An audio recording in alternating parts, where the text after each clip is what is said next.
Hey everybody, welcome back to the show. It's been a little bit windy out here today, so let's step into the red shed where the weather is always nice. I was going to be so smooth with that too. There, we got the door closed. All right, a lot easier to talk in here anyhow. So yesterday we had our annual fall plow day hosted by Rick Bork. We all met up at another piece of ground that we had not yet worked, and we had an excellent turnout of people and machines, and I think everybody had a very good time. And we're back here at the red shed because I wanted to show you what is probably my favorite feature of the layout of this building, and something that I very much had in mind when I went through the design process.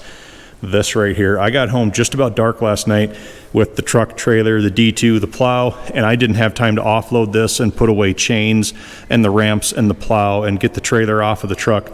So that's why I put a much larger door on each end than what I really needed for anything, just for this purpose. Complete pass-through capability, and I can just pull in here, park the whole unit, and it can sit here for however long it needs. Tomorrow's gonna be a much nicer day, and I'll be able to get all this stuff taken care of then. But it was really nice last night just to pull in, park this thing, close the doors, and you're just good to go. We'll deal with it later. So I'm already loving this new building.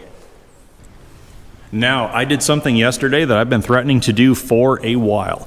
I took this tractor, I hooked it onto a disc.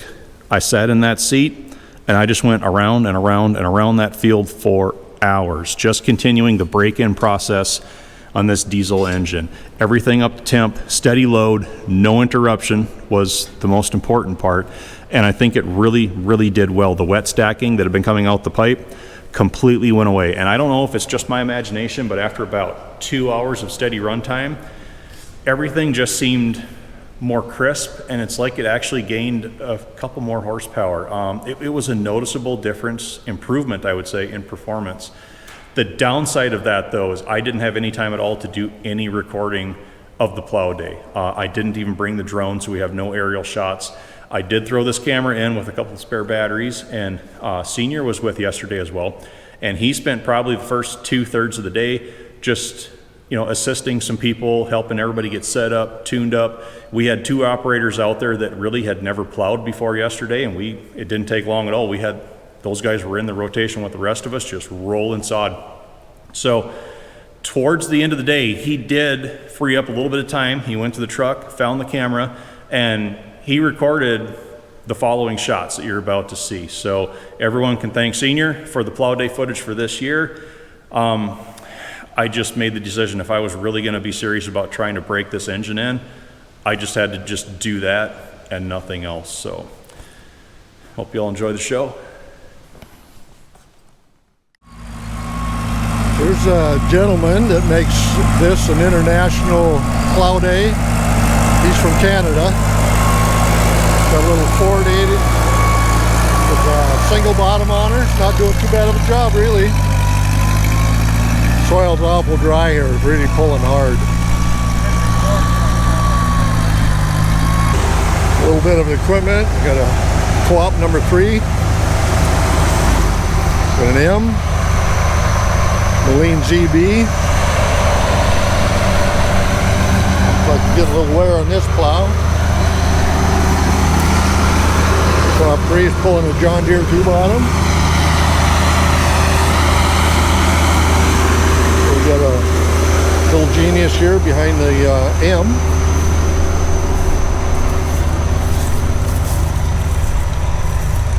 And over here we have Oliver plow behind this Moline. There's the Ford 2-bottom we tried. Somebody cut the ends off of the mold boards, and this dry ground is a little bit too much. There goes a Massey Ferguson with a John Deere 2-bottom. We got Super M with a rock picker.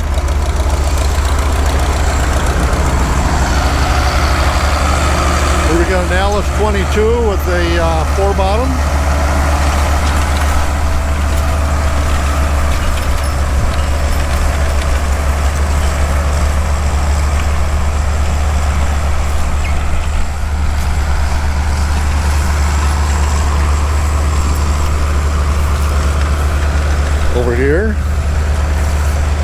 D4 that we got on the front corner of the radiator.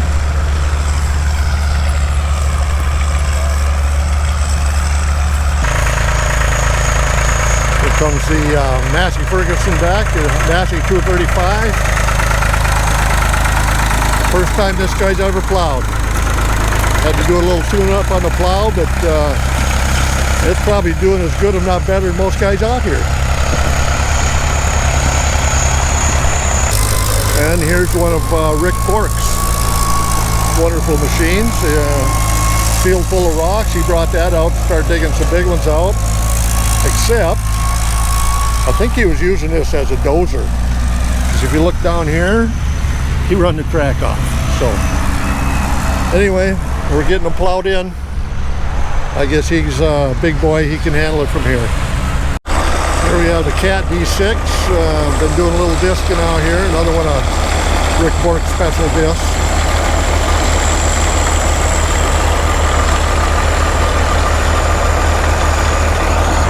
Starting to finish up this field.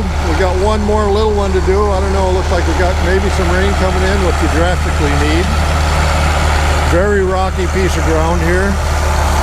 Here's kind of an example of what we've been working around. Kind of compare it to my boot right there. Pretty good nuggets. Here we got the Alice 22 starting to do the headlands. And way down over there we got 2 disking yet, so let's go down there and see how they're doing. So here's squats. We've got the D2 out here. 2113, or 1113. Got the big John Deere disc behind. He's trying to get her all tuned up for breaking in. So he's been pretty much on the whole afternoon doing that. I don't see it smoking. It sounds pretty good, so we'll see what ends up at the end of the day here. Okay, this Alice 22. I don't know if you guys recognize the driver. That's Bob Rana from Duluth. I'm sure quite a few out there recognize and know him.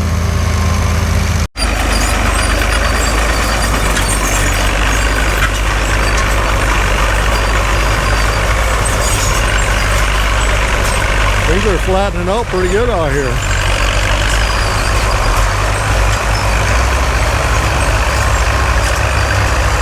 We got Bob here. He's going to finish up this edge. There's a lot of roots stuff in here, and the trip bottoms they keep tripping on them, so he's going to see what he can do.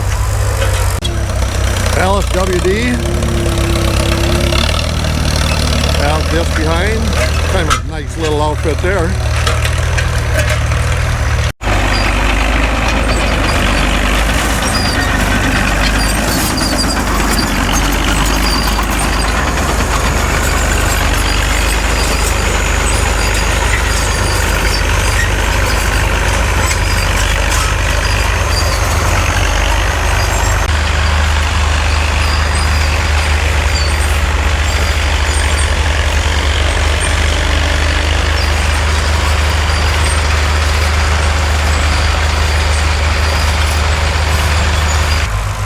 Comes that little Ford back again.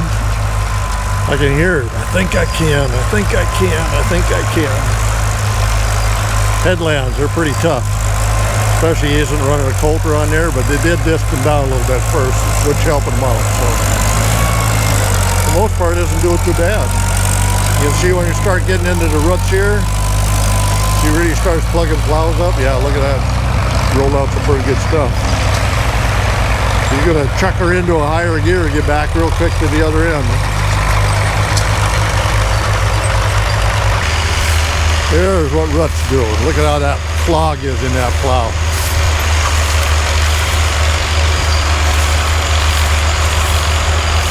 Yeah, he's bouncing them out of there.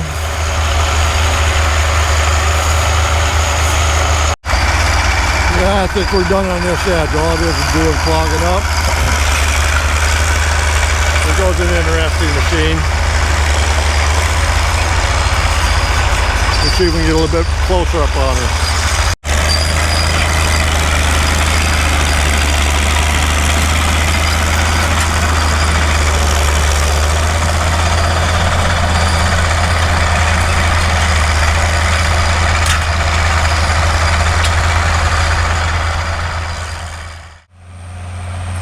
Here we got Bob and Alice 22 breaking open this last little field we're doing.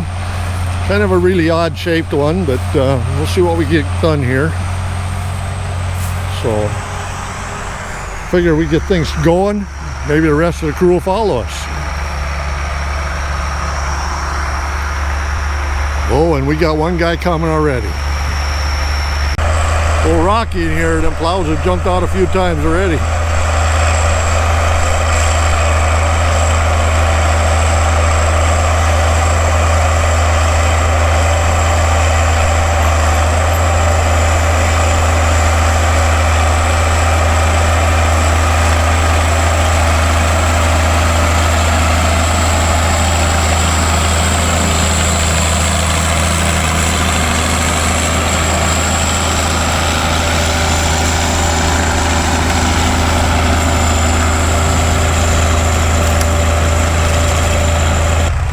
Well, we got 6 bottoms going on here. A little field like this probably won't take these guys long. If I know the rest of them guys, sounds like they're up drinking beer and eating pizzas, so I think these guys will have it done before they even think we're up to anything.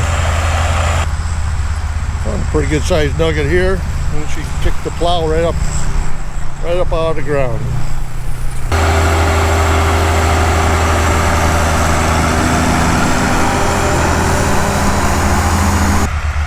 This is land over here. This is his first time plowing. He's had a tractor, from what I understand, his grandfather's. The plow was left on the place here when he got here, but he's never had it hooked up. So he was a little hesitant about getting started here. I told him, come on, a lot of guys here will get you going. So he finally hooked her up. We had to fine tune the plow for him a little bit, and it's actually doing a pretty doggone sweet job. I'm well happy the way it's going.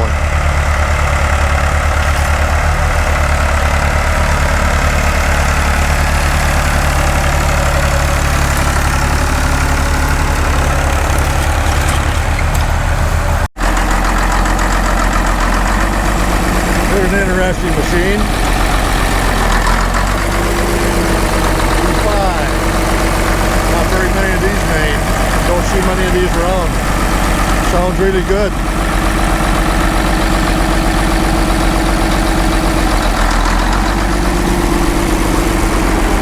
Hit a bump and gripper here.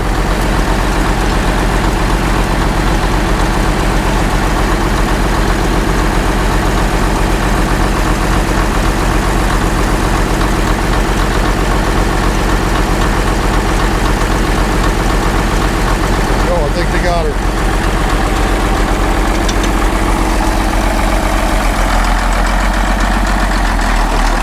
Better 4 bottom, that won't take long at all out here.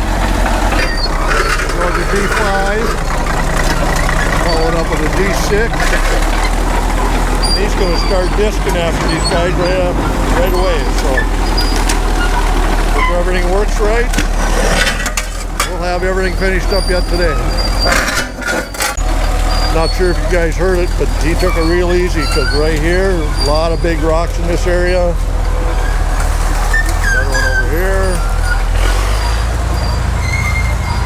Another one over here. You can see how he scarred up a little bit. Got another one over here. So yeah, we got some pretty good nuggets in this ground.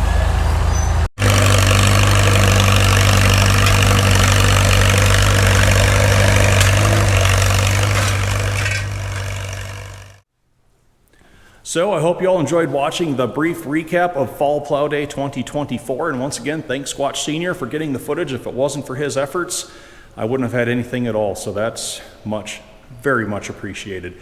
The D2, I made the decision, as long as it's already this far, we'll offload it tomorrow, and it'll just occupy one of these bays under the new storage loft. We don't have any more work to do under here. It's all stairwell on that end, and then finish the rail and top decking. So it's in its new home already. And tentative plan right now, Spring Plow Day 2025, scheduled to be hosted once again by me, right back here. So we just need to all get through a few long, cold, dark winter months, and we'll be right back outside having fun once again. So as always, everyone, I thank you for watching. Until next time.